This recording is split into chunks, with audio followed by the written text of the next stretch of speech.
A Argentina, como sabemos, não fica muito longe, é nosso vizinho de porta, não é? E o que acontece lá geralmente se reflete aqui.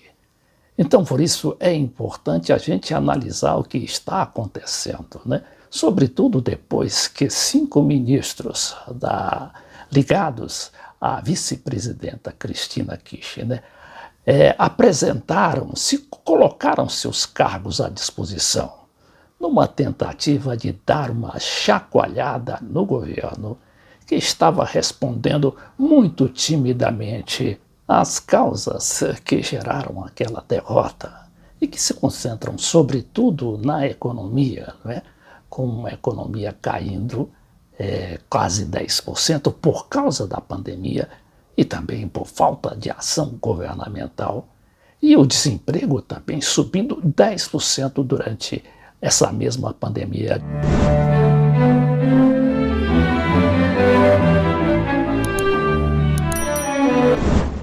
Então, o que houve hoje?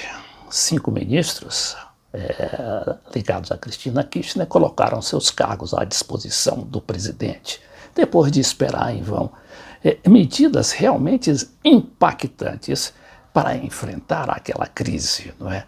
E aquilo foi confundido, claro, com a mídia, né? A mídia hegemônica, que costuma, não é, sempre colocar como vilão da história a vice-presidente e tentar proteger um presidente como o Alberto Fernandes, que é um tipo contemporizador, mas que pode, com essa sua característica pessoal, comprometer seriamente o futuro dos peronistas, principalmente na eleição presidencial de 2023. Bom, e como a gente sabe, aqui no Brasil também, o Brasil caminha para a eleição em 2022, um ano antes, mas a mídia fez um carnaval e disse que a vice-presidenta Cristina Kirchner, na realidade, está querendo forçar a renúncia do presidente Alberto Fernandes para que ela, como vice-presidente, assumisse o governo.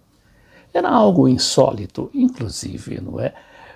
Porque a Cristina Kirchner é vice-presidente da República, mas não poderia assumir automaticamente a presidência, porque não decorreram aqueles 2 anos iniciais, prazo durante o qual as eleições são convocadas extraordinariamente para indicar um novo presidente da República.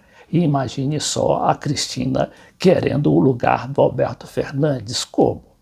Ela ia disputar uma presidência da República seriamente influenciada por essas eleições, né, essas prévias eleitorais, quando os peronistas sofreram uma derrota em nada menos que 18 das 24 províncias. Não teria o menor sentido. Mas claro que aquilo acabou, né, inflamando mais ainda a crise. E a Cristina, muito viva, acabou pegando o telefone e ligando para o ministro da Economia, o Martín Guzmán, não é? Que estava sendo apontado como um dos principais alvos daquela manobra cristinista para substituir alguns ministros do governo e, com isso, dar uma resposta cabal à crise econômica que justamente provocou aquela derrota. Então vamos ver aqui esse material, não é, inclusive do jornal Clarim, que é um jornal que faz oposição cerrada à vice-presidente. E diz que, em meio da tensão, Cristina, que é a Cristina Kirchner, telefonou para o Martín Guzmán, ministro da Economia.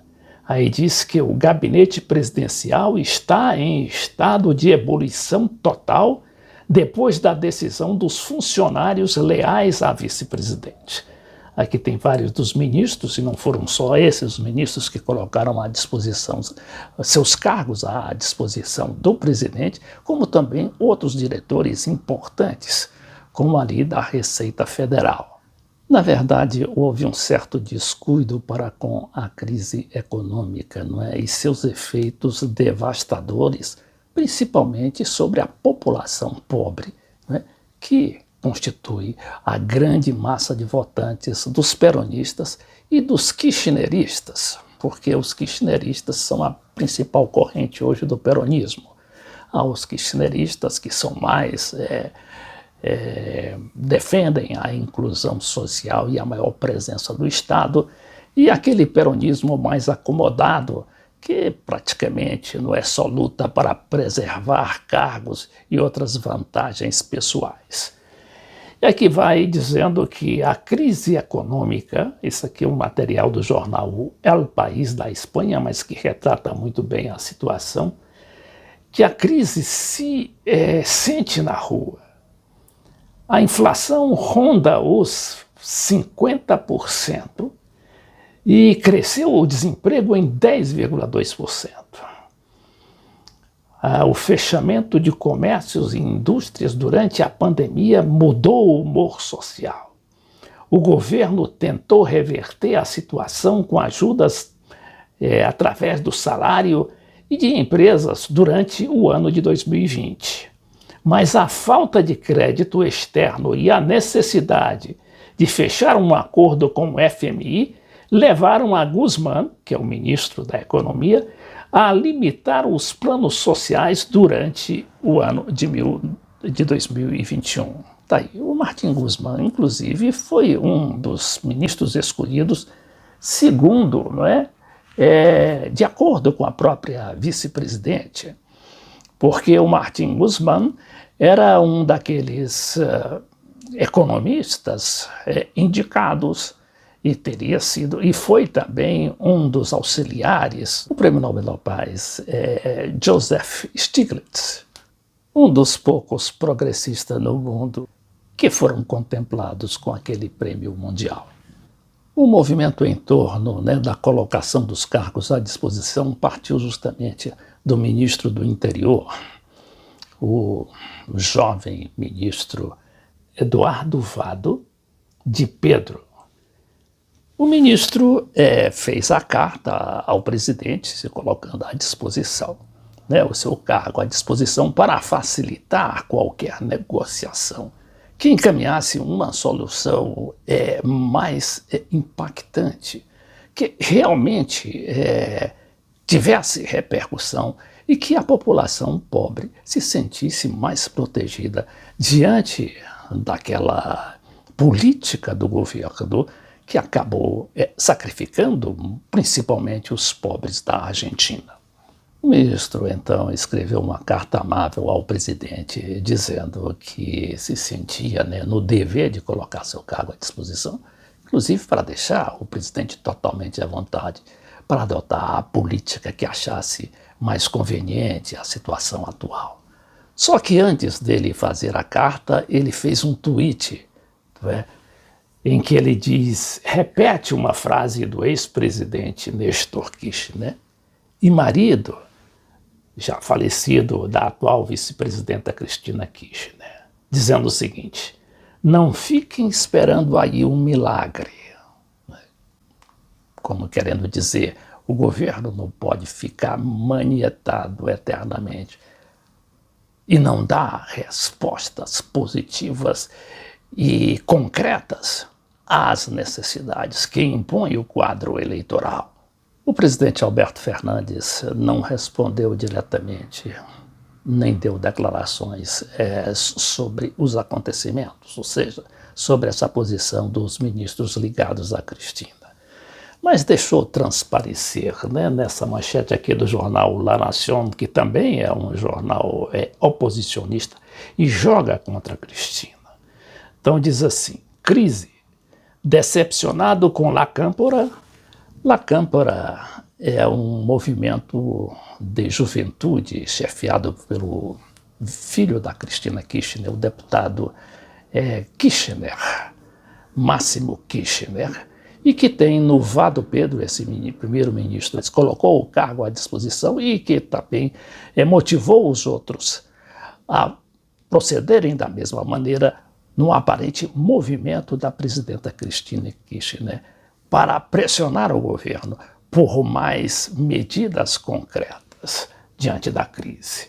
Então diz que, decepcionado com La Cámpora, Fernandes medita mudanças à espera de uma reunião com Cristina Kirchner, que deverá ocorrer amanhã.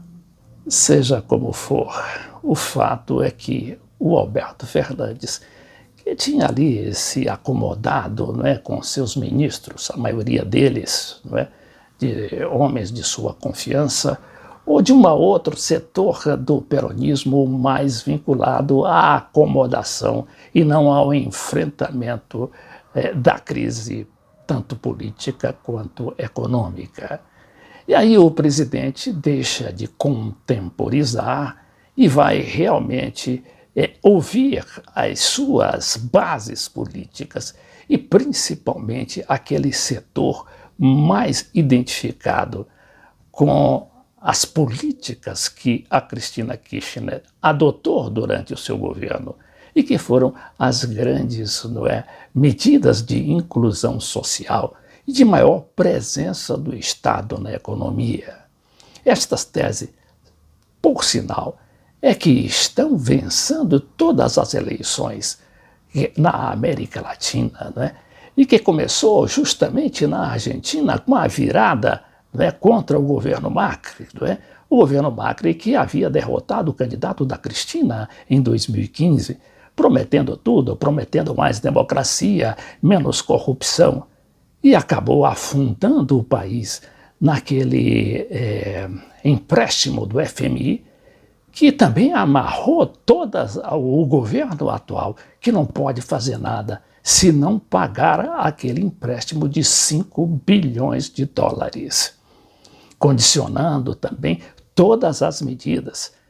E veio aí a pandemia e acabou, não é, agravando ainda mais a situação. Uma situação que resultou finalmente nessa derrota fragorosa nas prévias eleitorais de domingo último.